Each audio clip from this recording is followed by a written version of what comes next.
Oh, look at this. This is a 1970 Oyster Perpetual date, as you can see there, but it's actually the reference 1500, and it has the 15 series movement in it as well, and I'm going to be showing you that in a moment, because we're going to have in this video a really detailed look at this watch and also at this watch, because these span a really important decade for Rolex when they moved from the 15 series movements that you will see in this watch that I'm going to be showing you in a moment, and it also went into Submariners, of the 70s, and then transitioned into the 3035 movement, which you can see in this lovely vintage Submariner. And I'm going to be going over that and also taking you through how to get as much information as you can from the serial numbers on the case and the bracelet. So guys, if you are into which you should be, vintage Rolex, then this is going to be a really, really useful video.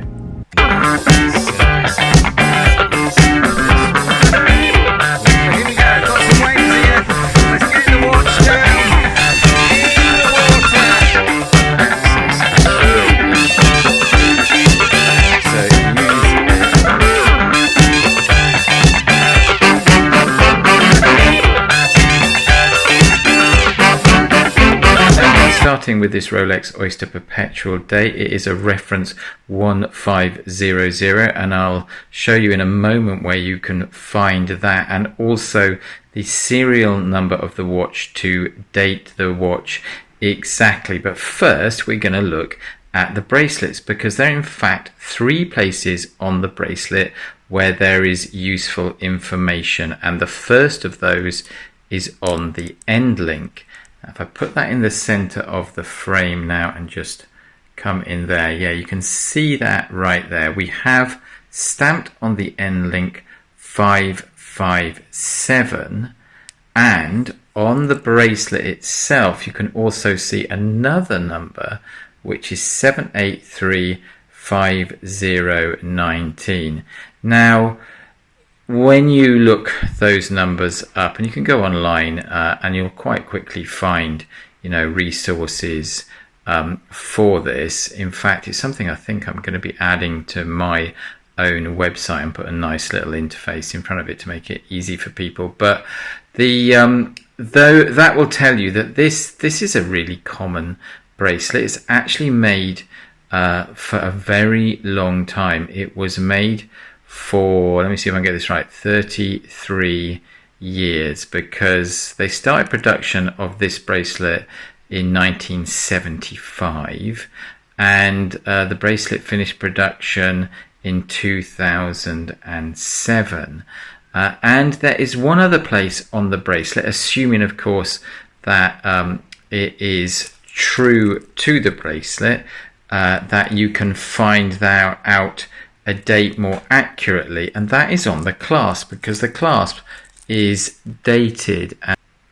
So here you can see quite clearly on the clasp that we've also got the serial number of the model of the bracelet again, which is the 78350, and also at the top then we have got the date code, and that is K10. Now K was for the year 1986, and K10 therefore means it's the 10th month in that year.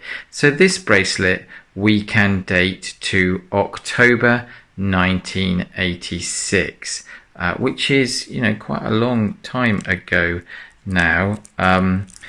It is 33 years ago, and as you can see, it is in really, really, really nice condition. Here, let's just come out again. And so very quickly, we've just by looking at those numbers, we have got some information on this watch. So let's put this one down and have a look at the same information on the Submariner. So if we go over here, we can see again that, let's get that in focus, pop in here, that on the end link we have 593, and on the bracelet itself we have 93150. Now again, this was a very common combination. The end link does match the bracelet. That is what came out of the factory. And again, if we're going to date it, we would need to go to the clasp, and as you can see here, we have got the letter code VE, and that stands for that is the code for 1980. So we can date this bracelet to 1980. I'm not quite sure why there's not a number after that giving me a month. If anyone knows the answer to that, then maybe they put that in the comments. But yeah, this bracelet also was created from between the 1970s and the 2000s. So again, it had a 30 or 40 year run. It is solid links, and very, very nice vintage bracelet. On this one you can see that it has so much wrist time that the Rolex logo on here is nearly worn off. I actually love that in a watch. It's not to everyone's taste, but I like to see a little bit of wear. I think it's really, really cool. But there we go. We've done the numbers now on the bracelet. I'm now going to take the bracelets off and show you how to find the reference number and the serial number. Now, the reference number will give you the actual, that's the definitive reference of the model of the watch, and the serial number will give you the exact watch, and that's clearly what you would use for identifying. That is a unique identifier for the watch. So let's move on and have a look at that now. Now, when taking the bracelet off this older type of Rolex case, you'll notice there is nowhere to get in on the inside of the bracelet here. Okay, there is no gap here for you to get any purchase onto the spring bar. So don't forget, guys, that Molex made it really, really easy for you. And if I can just get that in focus there now, we have got access straight in through here. So use a proper tool for that, and take it nice and gently and slowly. Don't pull away at these, because it is stainless steel, and whilst there are already quite a lot of scratches on this watch, you don't want to add any more as a watchmaker, because your job as a watchmaker is not to scratch the watch. That is the owner's prerogative. So yeah, just remember that with these older cases. Very straightforward. I'm just going to take this off now, and the other one, and we'll get into the numbers. And here then are both of the watches with the bracelets taken off. What I'm going to do now is just grab a pointer quickly and show you where to find the unique identifier for a particular watch, and that is called the serial number. And you will find that underneath where the end link goes, here and here. And for the reference number, that is the model number, the unique model number of the watch that Rolex uses to classify all of their different models. You'll find that in the same location, but at the top here. So let's quickly take a look. We're going to look at the reference number first on this particular little Oyster Perpetual date. Now, they are not engraved very deeply, so in fact I'm going to put the resolution right up here and come in much closer, just so that you can get a look at this. I don't know whether you can see that, but it says quite lightly registered design along the top.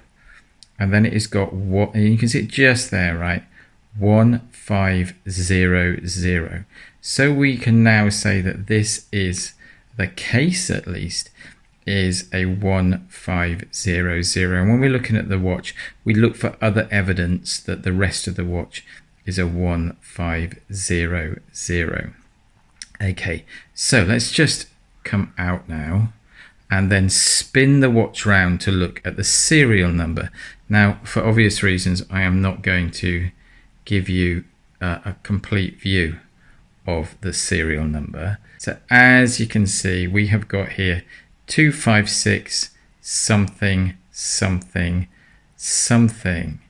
Now that will help us date the watch exactly, because Rolex kept, obviously very good records of all the watches that they have put out over the years. So this enables us to date this watch to an exact year, or as I say again, date the case to an exact year.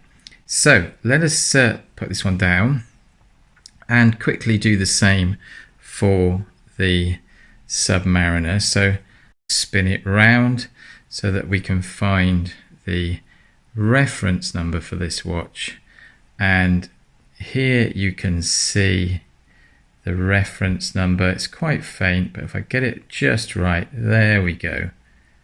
You can see that it is a 16800.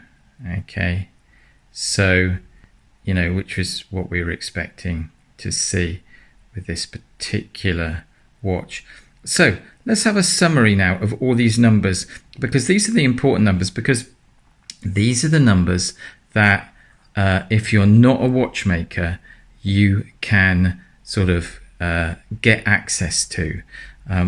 It is a little bit more complicated, and I don't recommend it unless you're a watchmaker, to take the back off and start looking at the movement. Now I am going to do that in a moment because I'm a watchmaker, and but I don't recommend that you do that at home, particularly with very, very expensive watches like this, because it is extremely easy to damage them if you don't know what you are doing in the back there.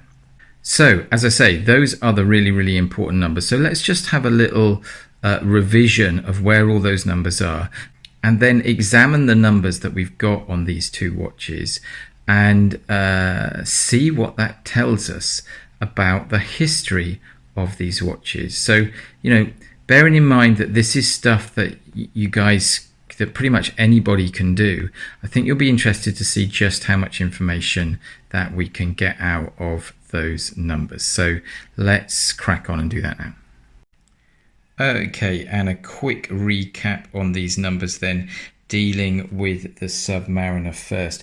We discovered the reference at the top here was a 16800, and we discovered that the serial number began 645 and had 4 digits after it. So it was 645 something something something something. If we look and can get in focus on the bracelet, we had 593 on the end link and 93150 on the bracelet itself. And then if we track down to the clasp and can get it in focus, we saw that the date code was VE.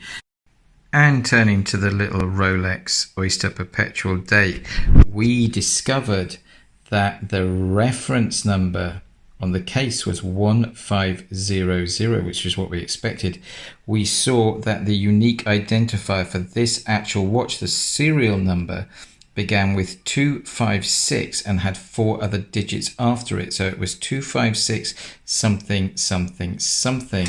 And if we look for a moment at the bracelet and just can come in on that, just try and focus in on that a minute, you can see there that we had 577, wrong, 557 for the end link, and the bracelet itself was 7835019, and all of that checked out with a date on there again, if I can just come in, that you can see in the middle of the frame is K for kilo 10.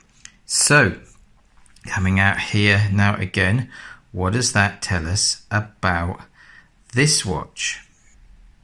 Now this level of disassembly, taking the bracelets off, checking the numbers on the bracelets and on the cases, is as far as I recommend, you know, your average user, owner or potential buyer of one of these watches to go. Because of course the next thing that we can do, which I'm about to do now, is take the back off both of these watches and start looking at the movement, because a watchmaker of course can do that. I mean, anyone can do it, I just don't recommend it because it is extremely easy to damage one of these watches, because some of the parts of the mechanism are extremely delicate. So I would never recommend, unless you're a watchmaker, taking the back off and sort of poking around in there to look at stuff. Yeah, you need a little bit of training, like probably about 5 years before you want to start doing that. So yeah, I am going to do that now though, and we are going to investigate the movements and see what they add to the story on these two particularly lovely vintage Rolex watches. Now the guy that owns the Oyster Perpetual date, the one that's made in 1970, and what a lovely watch that is, I have been talking to him on the telephone and on email over the last couple of days, because I like to keep the owners of watches across what I am going to be saying about those watches to the whole world on YouTube. I just think that's polite. And anyway, dropping down onto the screen now, you can see the end of his last email, which basically says, Richard, it's a lovely day. I am not going to hassle you on the email anymore. And so I have done what basically he is saying is a good idea for today, and I have come to the beach here in Saundersfoot, and this has to be one of the best days of the year. It is absolutely stonkingly beautiful here. I am here with my cup of coffee and my binos, and yeah, while I'm about it, actually, this fella's top tip, get one of these. I am actually going to leave in the comments a link to this thing. Do you know, I wouldn't normally do product placement because it's not what I do. I do watches, but this is actually my top tip of the summer. I have taken this thing everywhere and it is bloody brilliant. Guys, I'm going to leave you guys a link for this because this is a top tip. If you like your caffeine on the move and you want to save the planet from plastic cups, that is the way to go. Got my binos here, and there it goes down the hill. As you can see, it is also pretty tough. It is down there somewhere. I will get it in a minute. The other watch that we're looking at today is a Submariner, and we are by the sea, so mischievously I thought, why not? Let's see if this 1980s Submariner can keep out the water even though it has not been serviced for a very, very, very, very long time. So it's a hot day, the heat must have gone to my head, but we are going to take this 1980 Submariner and pop it in the sea and see if it keeps the water out. Let's do that. So here we are, I've got the watch on, let's go. Whoa, and I'm trying not to drop my phone, otherwise there won't be a video tomorrow. So here we go, got some waves here. Let's get the watch down in the water. Down there it is, in the water, with the watch down in the water there, and bring it up. And oh no, that's not Rolex, that is my Kommanderski. Hey guys, I love this watch. This is I wouldn't put a client's watch in the C, one that hadn't been serviced since 1980. I think he'd send someone round to my house with a baseball bat. So here we are. Love this watch, guys. Check out my video also on the Kommandersky, because this is a super watch too. Now let's get back to the Rolex.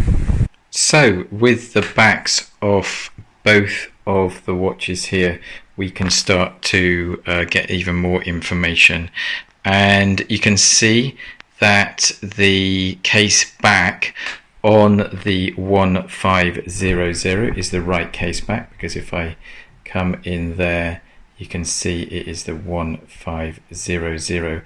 You can also see, in fact, if I just pick this up and maneuver it in the light, you can also see that it has had the little scribe marks that you can see there underneath the 1500. That is a watchmaker making his mark when he fixed the watch. And also you can see at the 3 o'clock position, we've got some other watchmakers historical record there. So that is some evidence that the watch has been serviced in the past. The latest one that I could see looked to be in May 2006. And with that magnification now at play, you can see that we have got a 1560 movement, or at least a bridge for the automatic works that says 1560 on it. If we just go back over to the lid here, you can see the 1500 there, and you can see the marks made by the watchmaker. And let's just see if we can look at those a little bit closer. Okay, and there you can see Lun 406. Okay, now whether that's London or whether that is short for something else, there is no standard way of doing this. So, but that gives us a little idea that probably it was serviced last in May 2006. So coming across then to the Submariner, and you can see here that the movement is a 3035, which is what we expected to find. And just take a look at the balance there, which is going away nicely at 28,800 beats per second. This watch is in for a service, as is this watch, which has a very low amplitude, as you can see, and is actually gaining a couple of hours a day, and has an issue here with the escapement. But all of that is for a later video on this particular watch, because I am going to be doing a full service on this watch and a full service on this watch, and I should be using the footage of those services to do some other videos in the very, very near future. So there is more to come. But now let's look at all of these numbers and see what they tell us about these watches and the story behind these watches. So let's move on. Okay, so it's time now to collate all the information that we pulled together on both of the very attractive Rolexes, vintage Rolexes that you can see in front of you. So turning first to the Submariner, and if you look at the information that is dropping down on the screen now, you can see everything that we have gathered in terms of numbering for this watch. Now, a look down this lot basically says that this watch checks out in terms of all the numbers being correct. So the bracelet, the end-link, the 593, and the bracelet itself, the 93150, we know that that was made between 1975 and 2007, and the clasp tells us that that bracelet was actually made in 1980. Now, if we then drop down the list to the serial number, which is 645 something something something something, that also dates the watch at 1980. The case back is for the correct reference, and the case itself is marked 16800. So in that watch we would expect to see the movement 3035, and indeed that was the movement that we found. So, and we know that that movement was made between 1977 and 1988. So that whole piece checks out perfectly. You know, you can be pretty sure that the watch that is sat on the bench here, he says, throwing stuff around the room accidentally, this watch here, that is pretty much, well, exactly as it came out of the Rolex dealer in 1980. So turning now to the slightly smaller watch, but none less beautiful watch, the Rolex Oyster Perpetual date there. Now, the story with this watch is a little bit more colourful, let us say. Firstly, you know, let's look at the reference. Well, we would have expected to see, just looking at the watch, that was a reference 1500, and the case tells us that it is, and also the case back is the correct case back for that reference. The case serial number tells us it's 256 something something something something. That dates the watch to exactly 1970. Now this is where the story starts to get a little bit more colourful, because of course the bracelet isn't dated 1970. With the watch on the right, the bracelet and the case is dated exactly the same. But with this watch, we have a bracelet that is dated in October 1986. Now, guys, you know, watches like this are very valuable pieces, and they've been valuable pieces since the day they were bought. So at some time during this watch's life, the owner decided, you know, my bracelet's a bit beat up, maybe it's rainbowing a bit, and by that I mean it's, you know, the links have started to get a bit loose and it starts to droop down and become really, really loose. And so it looks as though in 1986 the owner put a new bracelet on the watch. Even more complicated is the fact that the movement is marked 1560. That is slightly odd, because we know that that movement stopped production in 1965.